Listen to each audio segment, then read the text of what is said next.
Assalamualaikum warahmatullahi wabarakatuh. Pada pertemuan terdahulu kita sudah mempelajari tentang karya tulis, yaitu tentang bentuk-bentuk karya tulis fiksi dan karya tulis non-fiksi. Hari ini saya akan menjelaskan tentang menulis fiksi dan non-fiksi.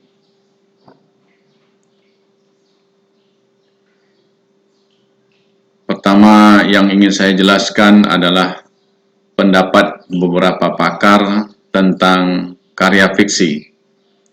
Pengertian karya fiksi menurut Chris Marsanti, karya fiksi merupakan suatu karangan yang berisi kisah atau cerita yang dibuat dengan berdasarkan khayalan atau imajinasi pengarang. Jadi karya fiksi merupakan karya prosa, karya sastra berbentuk prosa, direka oleh si penulis berdasarkan imajinasi. Selanjutnya menurut Henry Guntur Tarigan, bahwa karya fiksi merupakan suatu karya sastra yang berasal dari hasil imajinasi si penulis. Kedua pendapat ini mempunyai pandangan yang sama tentang pengertian karya fiksi. Namun perlu saya tambahkan bahwa karya fiksi bukan cuma khayalan dan imajinasi, tetapi karya fiksi juga banyak karya fiksi yang beranjak dari latar sejarah, fakta-fakta sejarah, fakta-fakta kehidupan sehari-hari, atau data-data berdasarkan hasil penelitian.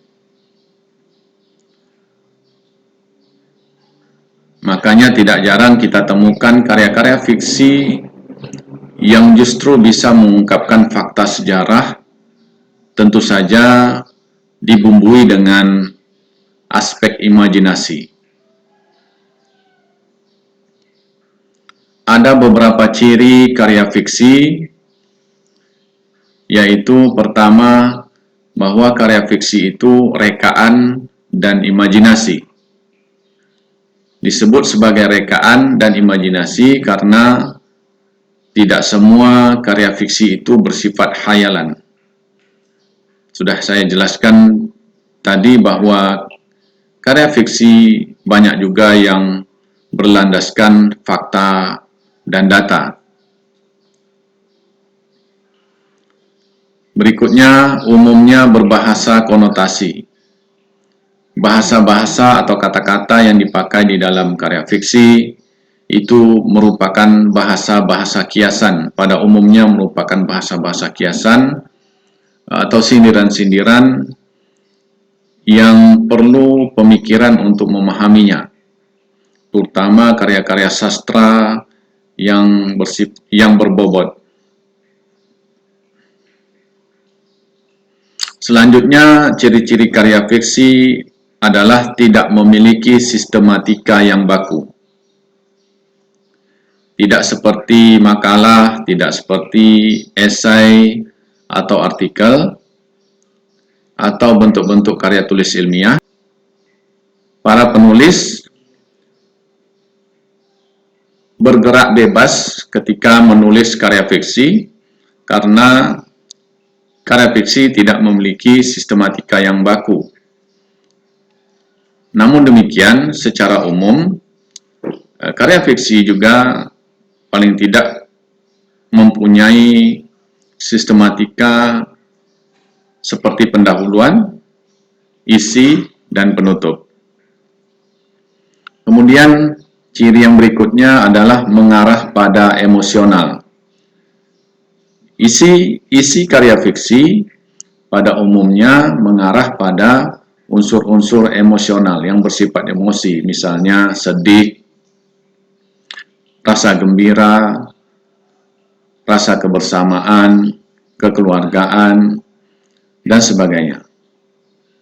Makanya ketika kita membaca karya fiksi, bukan tidak mungkin kita dibawa hanyut oleh situasi atau suasana-suasana emosional yang direka oleh penulis di dalam kisah tersebut.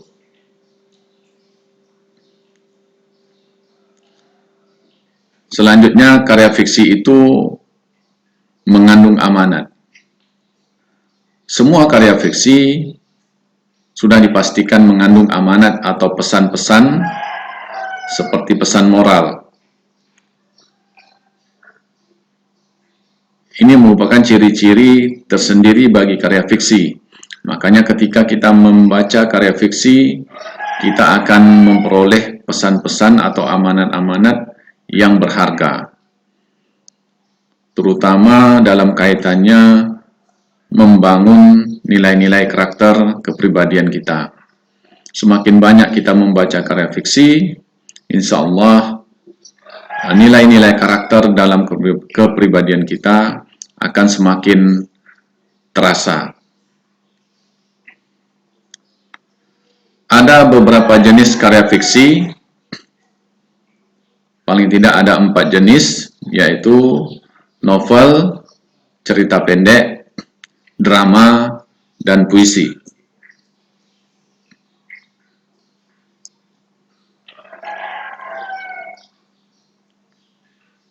Selanjutnya adalah cara menulis karya fiksi berbentuk kisah atau cerita, seperti novel, cerita pendek, dan drama. Hal pertama yang harus kita perhatikan adalah memanfaatkan panca indera untuk menguasai dunia sekitar. Panca indera yang diberikan oleh Allah Subhanahu wa Ta'ala, Tuhan Yang Maha Esa, itu merupakan kekuatan utama kita untuk menulis karya-karya atau karya-karya fiksi seperti cerita.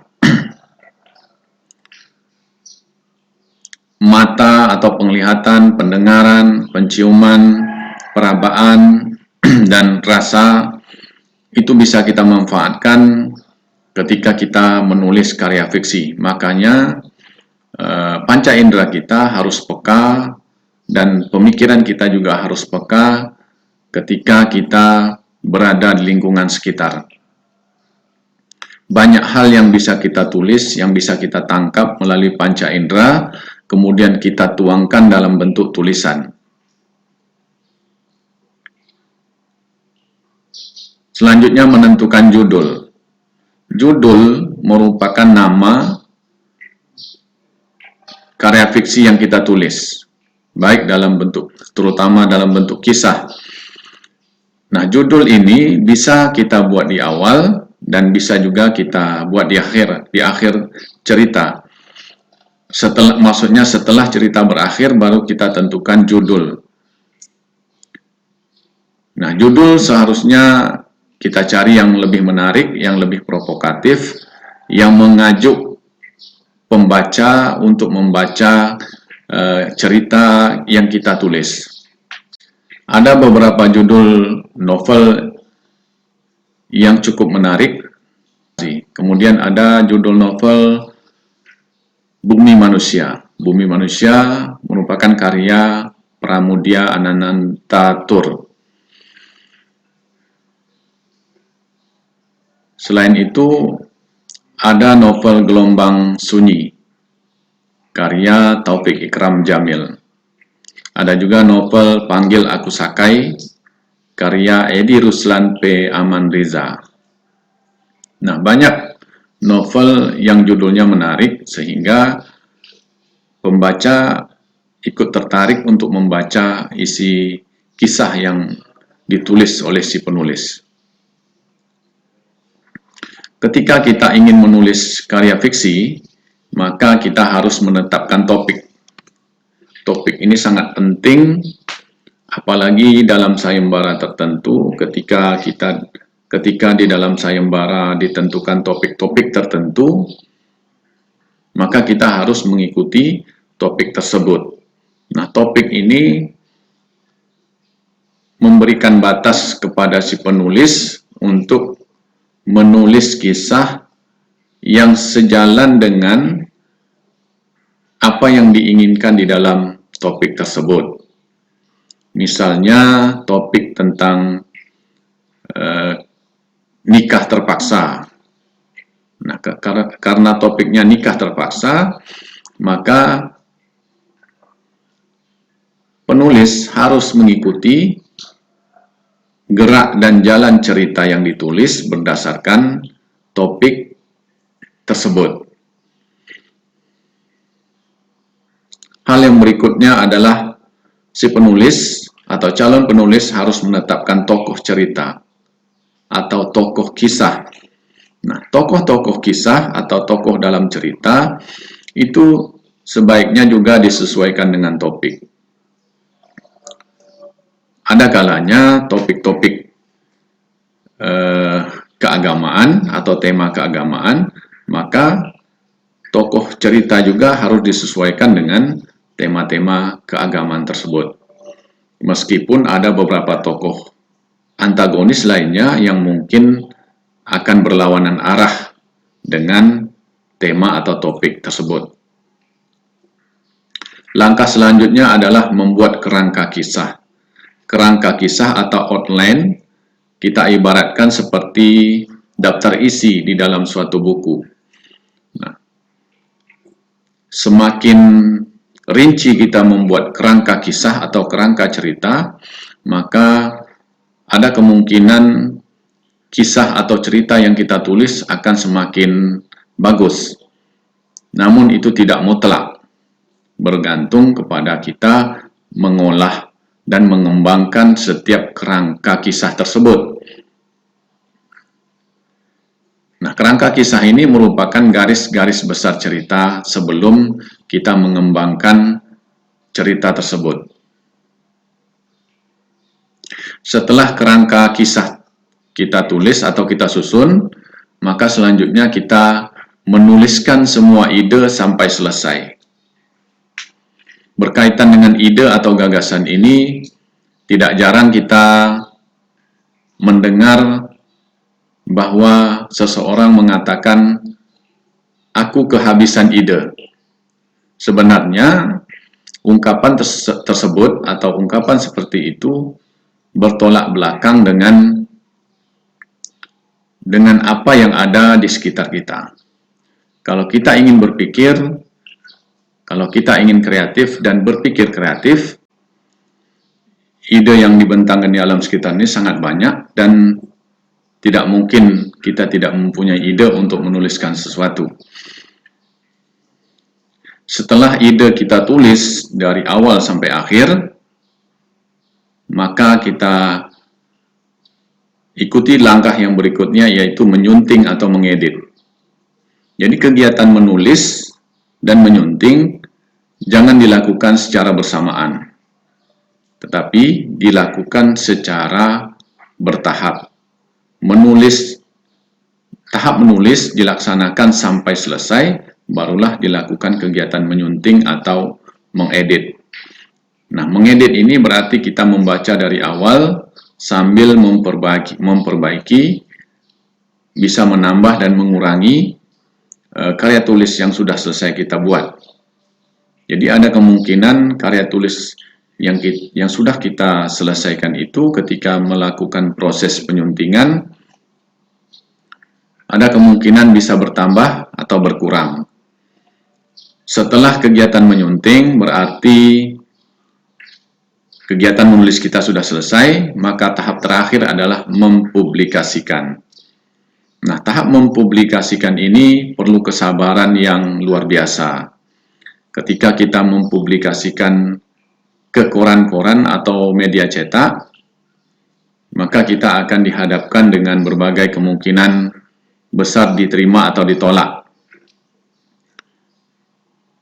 Nah, ketika kita mempunyai biaya untuk mencetak atau mempublikasikannya dalam bentuk buku, itu lebih bagus, karena saat ini banyak penerbit yang mau menerima dan menerbitkan karya-karya fiksi, terutama dalam bentuk novel, cerpen.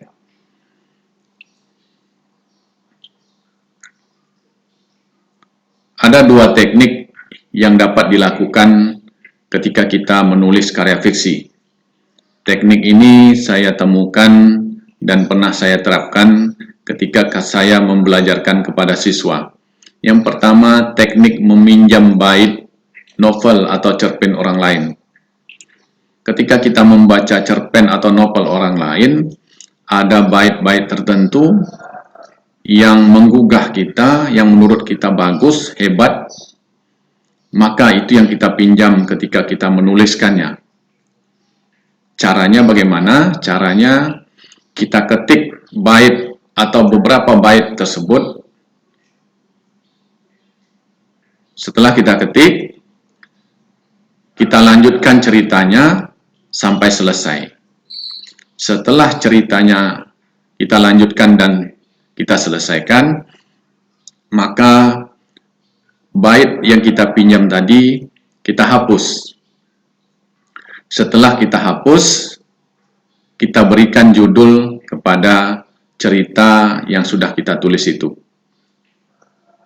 Nah, itu berarti kita sudah menyelesaikan satu karya kita berdasarkan hasil meminjam bait atau beberapa bait novel cerpen orang lain. Teknik yang kedua yang bisa kita lakukan, khususnya untuk penulis pemula, adalah teknik melanjutkan novel atau cerpen orang lain. Setelah kita membaca novel atau cerpen orang lain, maka novel atau cerpen tersebut kita lanjutkan berdasarkan rekaan atau imajinasi kita sendiri. Jadi tidak ada hubungannya tidak ada hubungan secara menyeluruh dengan isi novel yang kita baca atau isi cerpen yang kita baca, tetapi kita melanjutkannya berdasarkan imajinasi dan rekaan secara bebas menurut diri kita sendiri. Nah, hal yang paling penting jangan lupa bahwa ketika kita ingin menulis kisah atau cerita, maka harus banyak membaca karya fiksi berbentuk novel, cerpen, dan drama yang bermutu. Setelah kita melakukan pembacaan terhadap novel, cerpen, drama,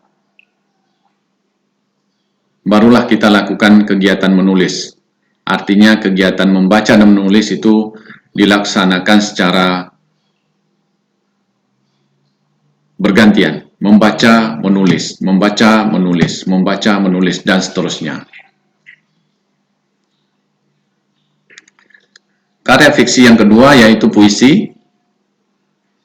Bagaimana cara menuliskan puisi?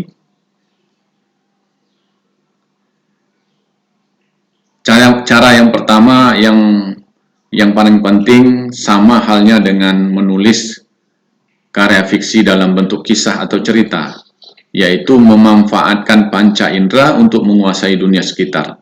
Sekali lagi saya katakan, panca indera kita itu mempunyai kekuatan yang tersendiri, merupakan anugerah Allah Subhanahu wa Ta'ala, Tuhan yang Maha Esa.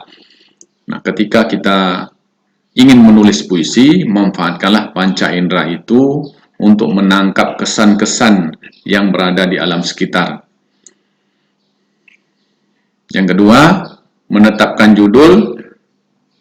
Sama halnya seperti yang saya jelaskan tadi, judul itu bisa dituliskan di awal atau setelah puisinya selesai. Topik juga seperti yang saya jelaskan tadi. Nah, selanjutnya yang perlu saya tambahkan penjelasan di sini adalah mendaftarkan diksi berdasarkan topik. Nah, kalau kisah tadi, menetapkan tokoh-tokoh berdasarkan topik, tetapi pada puisi kita harus mendaftarkan diksi berdasarkan topik. Diksi adalah pilihan kata. Ketika kita disuguhkan topik hujan atau tema hujan, maka diksi yang harus kita pakai adalah diksi-diksi yang sesuai dengan kata hujan tersebut. Dan ditambah dengan diksi-diksi yang lain yang bisa kita kaitkan dengan diksi hujan. Misalnya, dari kata hujan, itu kita pecahkan menjadi kata air. Dari kata hujan ada diksi kata air, ada diksi rintik-rintik, ada diksi lebat, ada diksi bening, ada diksi dingin, dan seterusnya. Kegiatan mendaftarkan diksi berdasarkan topik tersebut itu harus dilakukan secara rinci, secara lengkap, sehingga kita mempunyai daftar diksi yang cukup untuk menuliskan puisi tersebut. Setelah itu, setelah daftar diksi kita lakukan, kita peroleh, maka kegiatan selanjutnya adalah merangkaikan diksi tersebut secara bebas. Ketika kita merangkaikan diksi puisi secara bebas, kita tidak perlu takut membentuk frasa-frasa baru, frasa-frasa yang jarang kita dengarkan atau yang jarang kita baca. Saya mengistilahkan ketika kita menulis puisi atau merangkaikan kata-kata di dalam puisi, rangkailah secara liar, secara bebas. Karena puisi sangat berbeda dengan karya-karya sastra yang lain. Puisi mempunyai kekuatan pada kata-kata. Kata-kata yang digunakan adalah kata-kata yang bersifat padat makna, bermakna yang luas, bermakna ganda, dan sebagainya. Setelah itu, kita lakukan kegiatan seperti halnya menulis kisah atau cerita, yaitu kegiatan menyunting dan mempublikasikan tadi. Nah, untuk teknik yang bisa kita lakukan sama halnya dengan teknik menulis karya cerita tadi, yaitu teknik meminjam bait puisi orang lain. Misalnya kita tergugah dengan satu puisi, atau suatu puisi itu mempunyai kesan yang menarik menurut kita, maka kita pinjam bait-bait puisi tersebut, kita tuliskan pada kertas. Setelah itu puisi itu kita lanjutkan berdasarkan pemikiran dan pengolahan kata kita sendiri. Setelah selesai, maka bait-bait yang kita pinjam tadi kita hapus dan kita berikan judul. Maka jadilah puisi yang kita tulis berdasarkan pinjaman dari bait puisi orang lain. Cara atau teknik yang kedua adalah mengambil puisi orang lain dengan cara puisi yang sudah jadi tersebut kita pisahkan sehingga menjadi daftar kata-kata. Misalnya puisi Aku, karya Khairil Anwar. Dalam puisi tersebut ada kata aku kalau sampai waktuku. Ada kata kalau, ada kata sampai, ada kata waktu, ada kata waktuku. Ku tak mau seorang kan merayu. Itu kita pisahkan menjadi daftar kata-kata. Setelah kita pisahkan menjadi daftar kata-kata, maka kita tulis, kita rangkaikan daftar kata-kata tersebut berdasarkan keinginan kita sendiri secara bebas. Tapi hati-hati, jangan menyerupai puisi aslinya. Nah, kata-kata tersebut juga bisa kita tambah dengan kata-kata yang lain. Kata kuncinya adalah ketika kita ingin menulis puisi, banyak-banyaklah membaca karya puisi yang bermutu. Selanjutnya, menulis karya ilmiah. Saya mengambil dua pengertian karya ilmiah menurut pakar. Yang pertama, menurut Brotowijoyo, bahwa karangan karya ilmiah adalah karangan ilmu pengetahuan yang menampilkan fakta dan dibuat dengan menggunakan metodologi penulisan yang baik dan benar. Jelas sekali perbedaan antara karya fiksi dan karya ilmiah. Kalau karya fiksi lebih bersifat imajinatif dan rekaan, sedangkan karya ilmiah merupakan karangan atau karya ilmu pengetahuan. Dia menggunakan metode-metode penulisan tertentu yang sudah ditetapkan. Kemudian menurut Eko Susilo, karya ilmiah adalah suatu tulisan ataupun karangan yang didapatkan sesuai dengan sifat keilmuannya, sama halnya dengan Brotowijoyo, yaitu ada aspek keilmuan dan didasari dari berbagai hasil pengamatan. Jadi ada pengamatan, ada penelitian, juga ada peninjauan terhadap berbagai bidang ilmu yang disusun dengan menggunakan metode tertentu, sama halnya dengan Brotowijoyo, menggunakan metodologi penulisan dan memperhatikan sistematika penulisan yang baik dan santun. Jadi karya tulis ini sistematikanya biasanya sudah ditetapkan, tidak bisa dilaksanakan secara bebas seperti menulis karya fiksi, serta dapat dipertanggungjawabkan keilmiahannya. Nah, itu pengertian menurut Eko Susilo yang di dalamnya memuat sekaligus membedakan karya tulis ilmiah dengan karya tulis fiksi.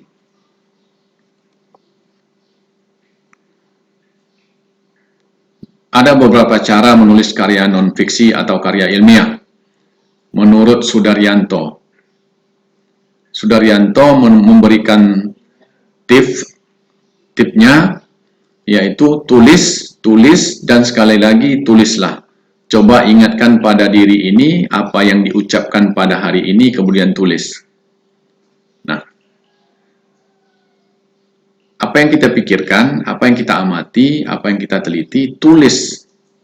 Kegiatan menulis itu yang paling penting. Artinya, praktik menulis itu paling penting. Jangan terlalu menyensor diri, karena apabila kita menyensor diri, kita tidak akan bisa menulis sesuatu. Cara yang kedua, mengatasi hambatan psikologis, misalnya rasa malas, ragu, tidak percaya diri, itu merupakan belenggu dalam diri kita, belenggu psikis yang dapat menghambat kita untuk melakukan penulisan karya-karya tulis, baik fiksi maupun non-fiksi. Langkah berikutnya, proaktif, mencari masalah aktual. Apa masalah yang aktual hari ini, yang sedang hangat dibicarakan hari ini, dan apa fakta-faktanya, serta memburu informasi-informasi yang terkait, sehingga apa yang ingin kita tulis dalam tulisan ilmiah menjadi lebih lengkap atau sempurna, dan pembaca merasa puas apa yang sudah kita tulis.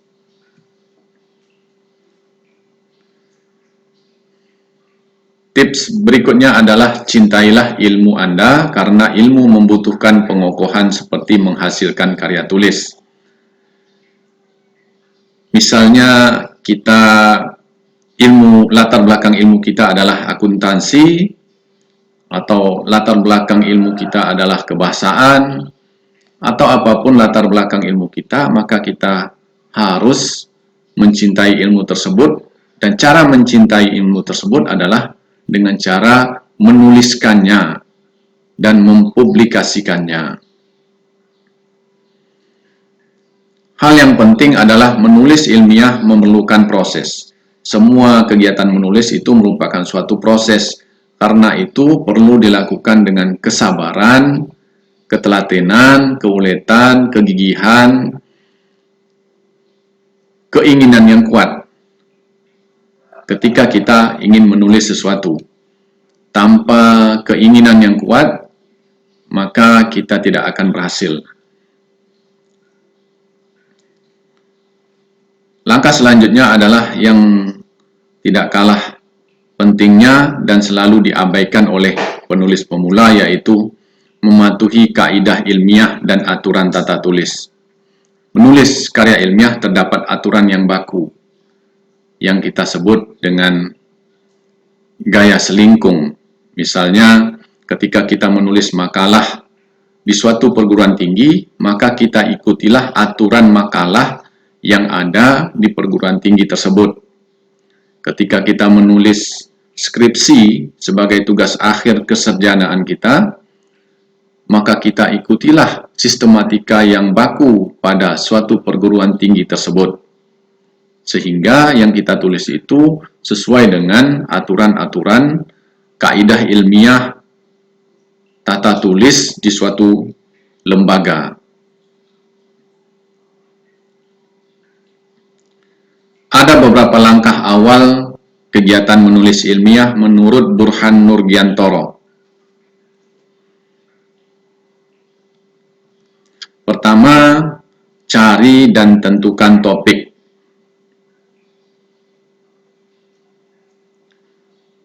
Topik apa yang ingin kita tulis, maka kita yang menentukan. Selanjutnya kita bisa juga lebih mempersempit lagi, judul apa yang ingin kita tulis, itu kita yang menentukan. Caranya bagaimana? Bagi penulis pemula, topik sebaiknya dicari yang sesuai dengan bidang dan yang kita kuasai. Maka langkah pertama adalah yang kita kuasai, harus yang kita kuasai. Karena apabila menulis sesuatu yang tidak kita kuasai, maka itu akan menyulitkan meskipun kita berusaha, tetapi sudah pasti ada kendala-kendala. Karena itu, saya tegaskan sekali lagi, tulislah sesuatu yang kita alami, yang kita kuasai, yang dekat dengan kehidupan kita sehari-hari. Berikutnya adalah membaca, dan membaca sebanyak mungkin. Apa yang kita baca, karena ini karya ilmiah atau karya tulis ilmiah, maka yang kita baca adalah tulisan-tulisan ilmiah, seperti yang ada di jurnal penelitian, laporan-laporan hasil penelitian, buku-buku, makalah, dan akses-akses internet.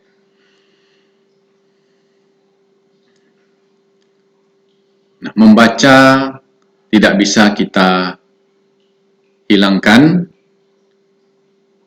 Kebiasaan membaca harus kita tumbuhkan jika kita ingin menjadi seorang penulis, baik penulis fiksi maupun penulis ilmiah atau non-fiksi. Selanjutnya, untuk menentukan topik atau mencari topik, bisa juga kita lakukan dengan cara diskusi-diskusi dengan teman, diskusi-diskusi dalam komunitas, dalam sanggar-sanggar, dalam seminar-seminar, sehingga dengan kegiatan seperti itu, insya Allah akan memunculkan ilham dalam tanda petik, akan memunculkan ide-ide atau gagasan-gagasan untuk menulis karya ilmiah dengan topik-topik tertentu.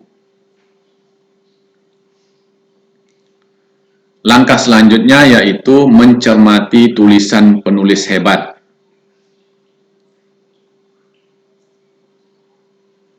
Mencermati di sini maksudnya adalah mempelajari tulisan-tulisan yang sudah ditulis oleh penulis-penulis atau peneliti-peneliti yang hebat di dalam menulis karya ilmiah.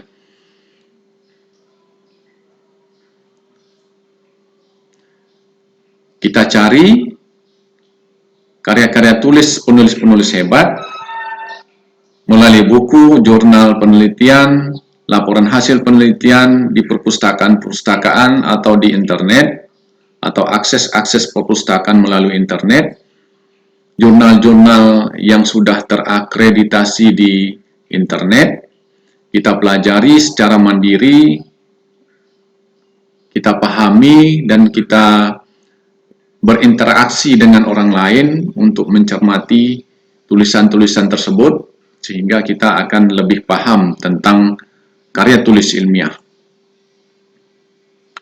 Caranya yaitu bagaimana cara penulis itu mengembangkan gagasan, bagaimana penulis itu mengembangkan alinea atau paragraf, kemudian selanjutnya bagaimana cara mereka melakukan perujukan buku-buku referensi, cara mengutip pendapat-pendapat melalui sumber referensi, kemudian sikap pengarang, cara mereka menulis, gaya mereka menulis, termasuk ejaan-ejaan, tata tulis yang mereka gunakan. Dengan demikian, dengan mencermati tulisan penulis hebat, secara tidak langsung kita akan memahami bagaimana cara menulis karya ilmiah tersebut. Nah, cara menulis karya ilmiah atau karya non-fiksi, pertama, temukan masalah yang akan ditulis. Apa masalah yang akan kita tulis?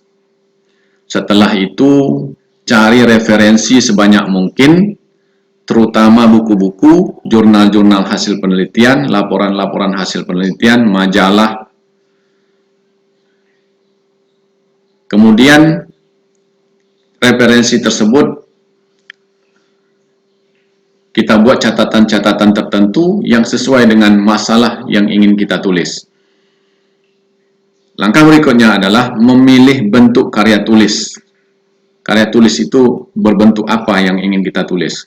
Apakah dalam bentuk esai atau artikel, makalah, skripsi, tesis, atau disertasi, atau yang lain-lain. Kemudian langkah selanjutnya adalah ketika kita menuliskan karya ilmiah atau non-fiksi, kita harus mempedomani gaya selingkung yang diinginkan oleh suatu lembaga tertentu.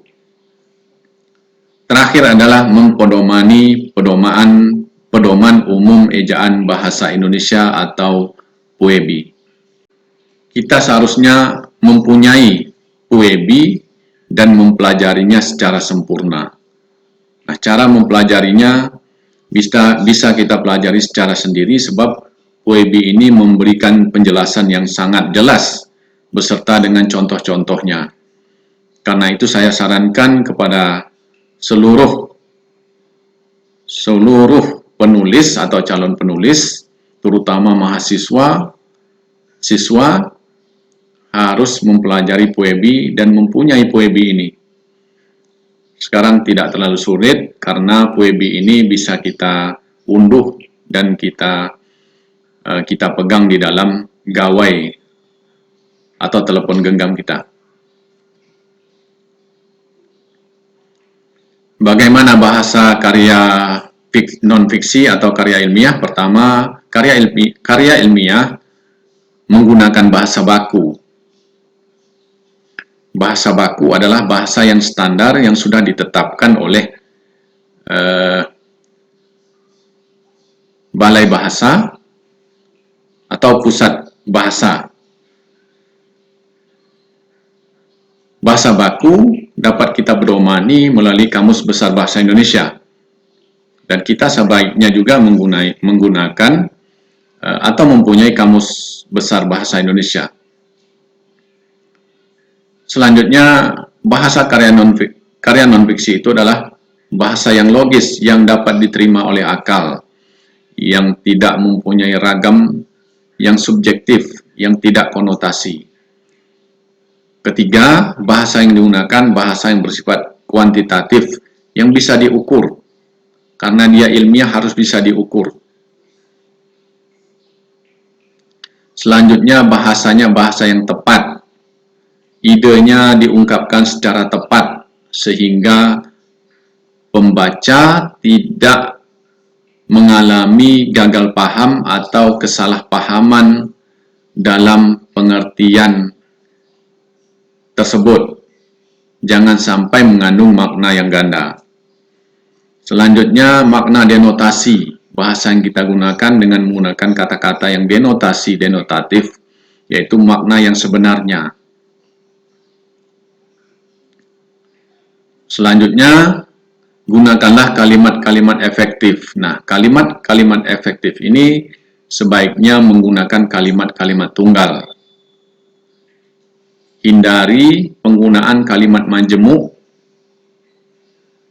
Nah, kalimat majemuk boleh kita gunakan apabila tak dapat lagi, kita hindari pemakaiannya. Selanjutnya, bahasa karya non-fiksi itu adalah menggunakan runtun, keruntunan. Ide diungkapkan secara teratur atau sistematik. Kalimat digunakan secara sistematis. Paragraf diungkapkan, dituliskan secara sistematis. Sehingga pola pikir penulis ketika menuliskannya diserap oleh pola pikir pembaca dan pembaca tidak mengalami kebingungan dalam cara berpikir mengikuti alur karya tulis yang kita tuliskan. Demikian penjelasan saya tentang karya tulis fiksi dan non-fiksi. Semoga bermanfaat. Silakan menambah dari beberapa referensi yang lain sehingga akan memperoleh wawasan yang lebih kaya tentang karya fiksi dan non-fiksi. Alhamdulillah, Assalamualaikum warahmatullahi wabarakatuh.